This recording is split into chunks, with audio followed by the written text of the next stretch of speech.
సినిమాకి అదే థియేటర్స్ వరకు ప్రేక్షకులను తీసుకురావాలి అంటే, అందులో ఇంకొకటేంటంటే 3 డేస్ వరకు రివ్యూస్‌ని ఆపితే ఇంకొంతమంది వస్తారు. ఆ రివ్యూస్ ఆపండి అనేది ఒక అభిప్రాయం ఉంది. దాన్ని బట్టి మీరేమంటారు?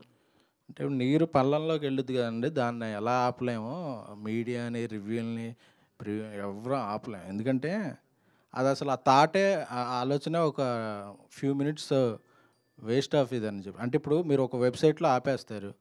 ఆ వెబ్‌సైట్ అతను వెబ్‌సైట్ పేరు లేకుండా గోడ సినిమా పోస్టర్ ముందు నించొని రివ్యూ చెప్పేస్తాడు. అదెలా ఆపుతారు? సరే జర్నలిస్ట్ చెప్పడు. సోషల్ మీడియాలో కొద్దిగా ఇన్‌ఫ్లుయెన్సరో లేతే ఎవరో అతనో చెప్తాడు. ఈ సినిమా బావుంది, బాగోలేదని. ఒక సినిమా రిలీజ్ అయ్యాక దాని పబ్లిక్ ఒపీనియన్‌ని మనం ఎవ్వరం రిస్ట్రిక్ట్ చేయలేం. ఎందుకంటే నచ్చిందని చెప్పొచ్చు. ఒకసారి రివ్యూల వల్ల ప్లస్ కూడా అవుతుంది. ఎందుకంటే కొన్ని సినిమాలకి ఆడియన్స్ పెద్ద ఇంట్రెస్ట్ చూపరు. కాస్టింగ్ లేకపోయినా ఇది. అంటే వాళ్ళకి ఇది నాట్ అబౌట్ బావుంది. ద జర్నలిస్ట్ రివ్యూస్ అనమాట. బయట కొన్ని యూట్యూబ్ రివ్యూస్ గురించి కొంతమంది బ్యాన్ చేయాలి అంటున్నారు ఆ! కదా! చెప్తున్నాను. అలాగా దాన్ని ఆపడం అనేది ఆచరణలో చాలా కష్టసాధ్యం. దానివల్ల చెడు గూడా ఉంటది.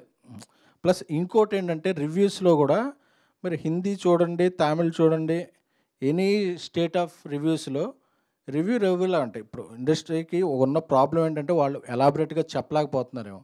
నేను అటు చూసాను, ఇటు చూసా కాబట్టి చెప్పగలుగుతుంది ఏంటంటే రివ్యూ ప్రాబ్లమ్ కాదండి. అబ్బో! అని ఒక లాంగ్వేజ్ వాడతాం. ఇది ఓటీటీలో కూడా చూడటం వేస్టు. అసలు మీ 2 గంటలు వేస్టు. అసలు డైరెక్ట్‌గా అంటే మన పర్సనల్ దీన్ని మనం కొంచెం ఇది చేస్తాం. ఎందుకంటే ఎక్కువ మంది చూస్తారు, ఎక్కువ మందికి రీచ్ అవుద్ది అని. ఆ పదజాలం లేకుండా బావుంది, బాలేదు, ఇది అది బావుందని చెప్పి ఇదివరకు ఉండేయి. ఇప్పుడేంటంటే ఎక్కువ మందిని ఆకట్టుకోవాలని, ఎక్కువ వైరల్ అవ్వాలని కొంచెం అది ఎళ్తుంది. అది ఇబ్బంది కలుగుతుంది. దానివల్ల ఎక్కువ మంది ఆపాలంటున్నారు గానీ అందరిని కూర్చోబెట్టి, లేదు సార్ మీకు నచ్చింది నచ్చిందని చేయండి. నచ్చకపోతే నచ్చలేదని చేయండి. అందుకని చెప్పి ప్లస్ 3 రోజులు ఆపక్కర్లేదండి. మార్నింగ్ షో అయ్యాక రివ్యూ ఇవ్వండి అంటే సరిపోద్ది. ఎందుకంటే కొన్నిసార్లు రివ్యూస్ తెల్లవారుజామున చూసేస్తారు. అబ్రాడ్‌లో అక్కడ నలుగురు, ఐదుగురే ఉంటుంటారు కొన్ని థియేటర్స్‌లో.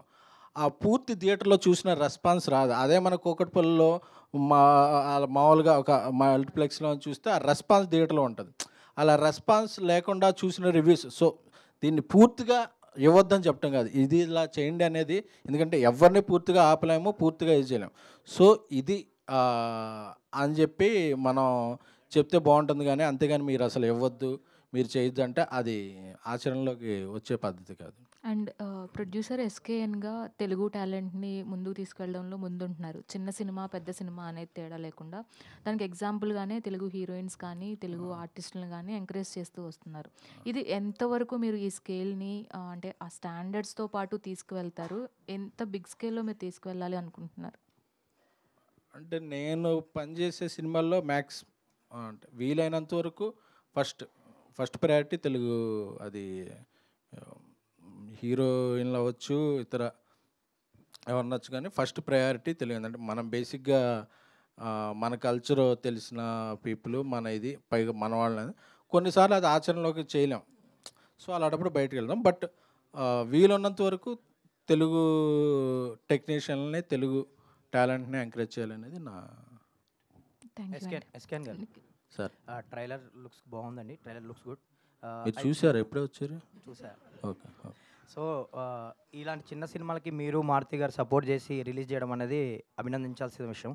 అండ్ చాలామంది కొన్ని రోజులుగా ప్రభాస్ ఫ్యాన్స్ 'రాజాసాబ్' అప్డేట్ గురించి ఈగర్లీ అందుకే వెయిట్ వచ్చారు కదా చేస్తున్నారు. మీరు? సో, అంటే ఏంటి కొంతమందేమో హీరో అప్రూవల్ లేదు, ఇంకా అప్రూవల్ కావాలంటున్నారు. దేనికి కొంతమందేమో సినిమాకా? టీజర్ అండి. ఆ! టీజర్ రెడీ అయిపోయింది. హీరో ఆ! అప్రూవల్ కావాలంటున్నారు. కొంతమందేమో వీఎఫ్ఎక్స్ ఇంకా డిలే ఉంది అంటున్నారు. ఆ! సంథింగ్ అసలు ఏంటి 'రాజాసాబ్' అప్డేటు? టీజర్ ఎప్పుడు ఎక్స్‌పెక్ట్ చేయొచ్చు? స్టేటస్ ఏంటి? రాజాసాబ్ పీపుల్స్ మీడియా విశ్వప్రసాద్ గారు చాలా ఆయన బ్యానర్‌లోనే వన్ బిగ్గెస్ట్ బడ్జెట్ ఫిల్మ్‌గా రూపొందిస్తున్నారు. అలాగే మారుతి గారు కూడా ఆయన శక్తి వంచన లేకుండా కృషి చేస్తూ చాలా మంచి నేను ఈరోజు వచ్చేటప్పుడే పొద్దున్నే ట్విట్టర్ ఓపెన్ చేసుంటే అలాగే చూస్తున్నా మారుతి గారి ట్వీట్ చూసింది. ఇంకా మ్యాక్స్ 2 వీక్స్ అన్నీ వచ్చేస్తాయని చెప్పారు. So, all set. నిఖిల్ గారు.